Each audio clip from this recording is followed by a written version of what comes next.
Os conteúdos promocionais da série da Agatha nos apresentaram 6 cartas de tarô que são referentes às bruxas do Coven da Agatha. E é sobre essas cartas que nós vamos falar no vídeo de hoje, porque não foi revelado que carta pertence a qual das bruxas, mas a gente consegue descobrir analisando os detalhes delas, e também foi revelado que cada uma das bruxas terá a sua aprovação no caminho das bruxas. A primeira das provações foi em relação a Yennefer, a aprovação que a gente já viu no episódio 3, então vamos falar sobre tudo isso no vídeo de hoje.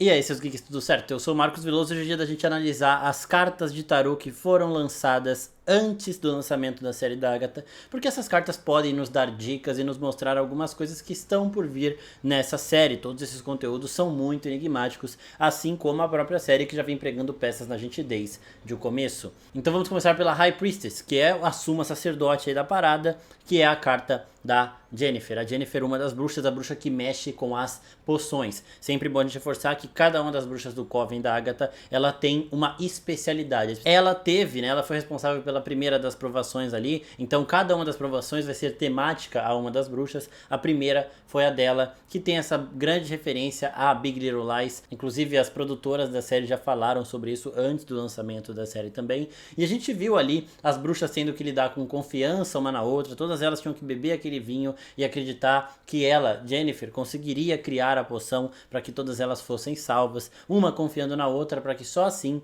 elas encontrassem a saída e conseguissem escapar. Isso tem muito a ver com a carta da Suma Sacerdotisa, que no próprio tarô é detentora de conhecimento que precisa proteger esse conhecimento de outras influências. Uma coisa muito interessante também é que ela tem a ver com o crescimento e nutrição da alma no corpo. Essa carta também às vezes fala do escondido ou maquiado, aquele que não pode ser visto, aquele que não é visto tem alguma coisa por trás dos panos. A gente sabe muito pouco sobre essa personagem até o momento, mas sabemos que o poder dela foi bloqueado por algum motivo. Ela não pode usar suas habilidades mágicas por algum motivo. Ela consegue ainda criar poções por conta do conhecimento místico que ela tem. Então ela pega as coisas, mistura e acaba criando essa poção, mas sem usar nenhuma habilidade. Olhando a carta dela, a gente consegue ver essa Suma Sacerdotisa muito bem vestida, entre fogo e com uma luz atrás da cabeça dela, que pode indicar que ela será a resposta para alguma pergunta. Ela será importante para algum momento de esclarecimento de alguma situação muito crucial que a gente vai ter na série, que ainda não aconteceu. Agora vamos falar da segunda carta, que é a da morte, que representa a Rio Vidal, que é a Maga Verde. Então nesta carta da morte que a gente está vendo aqui, ela está embaixo da terra, né, num buraco, ela está cercada por flores, ela tem uma adaga na mão direita e um coração na mão esquerda. Esse coração é bem importante. A adaga a gente já viu a Rio Vidal segurando, a gente já viu a Rio Vidal com esses trajes pretos também, e a gente sabe que a Rio Vidal é a Maga Verde. A Maga Verde é aquela maga que tem a relação com a natureza, que também é extremamente necessária para um time de bruxas que vai entrar no caminho das bruxas. A coisa interessante desta carta é, primeiro, o fato dela representar a morte, né? Então pode ser que ela tenha alguma relação com a troca que a Agatha fez do Darkhold pela alma do filho dela, que é algo que foi falado já. Então ela pode ser essa representação, não sendo ela a morte do universo Marvel, mas ela representando a morte para a Agatha, para os olhos da própria Agatha, sabe? Porque ela pode ter essa culpa. Já foi revelado também em entrevistas antes do lançamento da série que ela e a Agatha têm um passado, elas são ex-namoradas. E uma coisa interessante é que no segundo episódio, quando elas lutam, elas têm um enfrentamento ali uma com a outra, uma fala pra outra, a Agatha e a Hilton conversando, e elas falam, você não pode me matar. Eu já falei sobre isso na análise do episódio em si, que eu falo que isso poderia ser um pacto parecido com o pacto que o Dumbledore fez com o Grindelwald no mundo de Harry Potter, né? Um pacto de que um não poderia ferir o outro, um pacto de amor que eles fizeram, um pacto de sangue ali. E este coração na mão da Rio Vidal pode significar isso. Isso pode ser o pacto que elas fizeram que impede que uma fira a outra. Quando elas estavam falando disso, elas não estavam se referindo a uma regra geral de todas as bruxas, que uma bruxa não pode ferir a outra. Afinal de contas, a gente já viu a Agatha matando uma porrada de bruxa. Ela é uma caçadora de outras bruxas justamente para absorver esse poder. A gente vê a Sete de Salem atrás da Agatha querendo matá-la. Isso, de novo, reforçando, é algo que vale de uma para outra. A Rio Vidal não pode matar a Agatha não pode matar a Rio Vidal. É proibido. Por quê? Não explicaram por quê, mas eu acredito que seja por conta de um pacto que elas fizeram quando estavam apaixonadas, e esse coração na mão da morte nessa carta de tarô pode representar este pacto. Agora vamos para a 3 de espadas, que é a carta da Agatha. A gente vê umas árvores mortas atrás dela, parecida com as árvores que a Wanda destrói naquela realidade que ela estava escondendo do Doutor Estranho, por exemplo, né? Simbolizando que ela corrói tudo que toca, e é isso que a Agatha faz. Ela suga a energia vital das outras bruxas, né? Então faz sentido ela estar cercada por um campo morto, um campo que teve a sua energia vital sugada. Outra coisa interessante é que no topo da imagem nós temos o broche da Agatha, o broche que ela pegou da mãe dela, onde a gente viu lá em WandaVision, quando mostra a origem da Agatha lá no Coven de Salem, matando a mãe e as outras bruxas dali. Outro ponto é dessas espadas perfurando o coração, que simboliza também uma decepção, né? Alguém que apunhalou o coração dela, possivelmente por a simbologia dessa carta são essas 3 espadas de fato,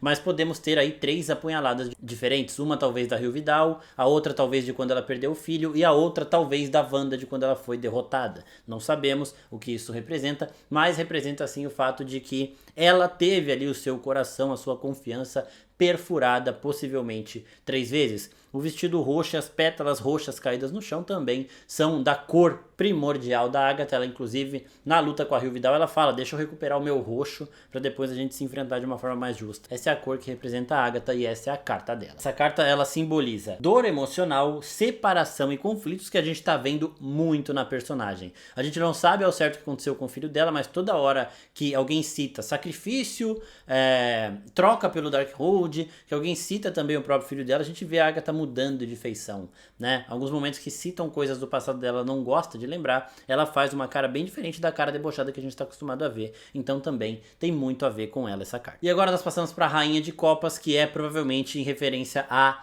Lilia Calderu, que é aquela bruxa mais velha, aquela bruxa que é a bruxa das previsões, aquela que tem as profecias, né? Que faz as profecias, que vê o futuro. É um futuro com bastante nitidez, até que a gente viu ela listando as bruxas que entrariam no Coven da Agatha e tudo mais, mas ela solta umas paradas muito sem sentido ali, do nada. A carta da Rainha de Copas significa momento de calma e compreensão, ela é aquela que compreende o futuro, então também tem uma ligação com ela. Se a gente olhar a carta na versão que a gente tem da série da Agatha, nós temos um castelo ao fundo, então provavelmente a aprovação dela desse caminho das bruxas vai ser a aprovação do castelo, e vai ser aquele momento que a gente vê de referência ao Wicked, né? Então a Agatha tá verde, ela tá com os trajes da Glinda, a gente tem outras referências a outras bruxas, tanto que a Jennifer ela está vestida como a bruxa má de A Branca de Neve. Então esse é um dos episódios que eu tô mais ansioso pra assistir, não pelas consequências que ele trará pra trama, mas pelas referências externas que ele vai ter. Já temos essas 3 no trailer, eu acredito que vai ter muito mais. Tem alguns rumores de que a Selena Gomez apareceria como a personagem dela de Waverly Place. Eu gostaria de ver um pouquinho da Sabrina, de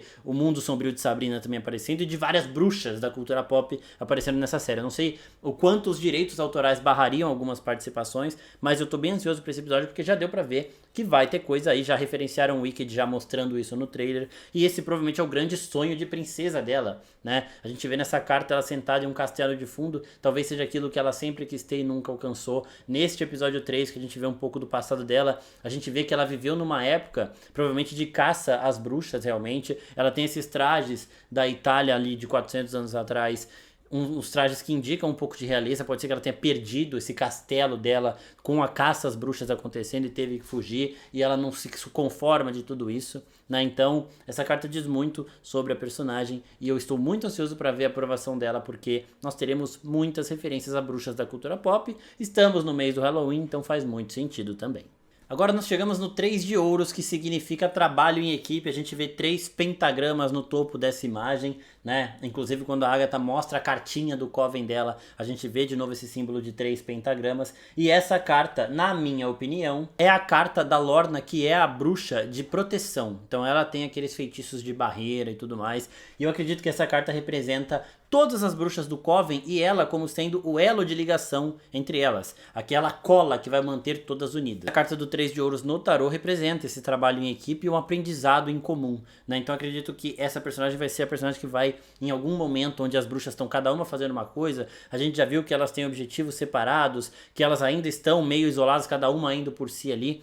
Acredito que vai chegar o momento que a Lorna vai ter que unir todas elas nesse propósito, e é isso que a carta dela representa. E agora chegamos na mais enigmática de todas, a única das cartas que não tem uma personagem nela. Então nós temos a carta da morte, nós temos a carta da Agatha, todas elas representando uma personagem, uma bruxa específica. Nós temos a carta da Lorna representando o grupo, porque ela provavelmente vai ser a sacola. E nós temos a carta da torre, que não representa ninguém, né? E quem faltou dos que eu já falei até agora? O Tim, o garoto que é o maior enigma da série até o momento. Então a carta mais enigmática de todas, aquela que não tem ninguém na capa, também representa o personagem mais enigmático de todos. E por quê? Porque nós vemos um raio em forma de W estourando uma torre, destruindo um castelo, e deste castelo sai uma coroa parecida com a coroa da Wanda, mas na cor azul. Azul parecida com os trajes do Wicano. Então faria sentido até o Wicano ter uma coroa parecida com a coroa da Wanda, que é mãe dele, mas no tom azul, que é o tom que o personagem usa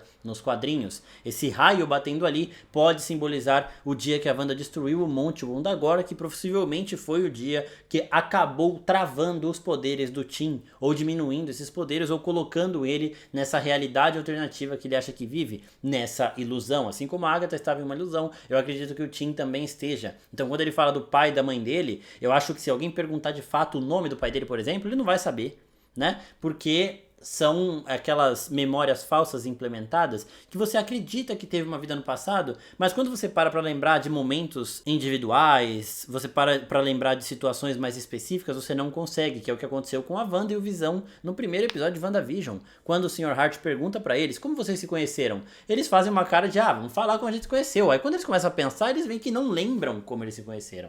No, patients are, they're setting up their story. Let them tell it.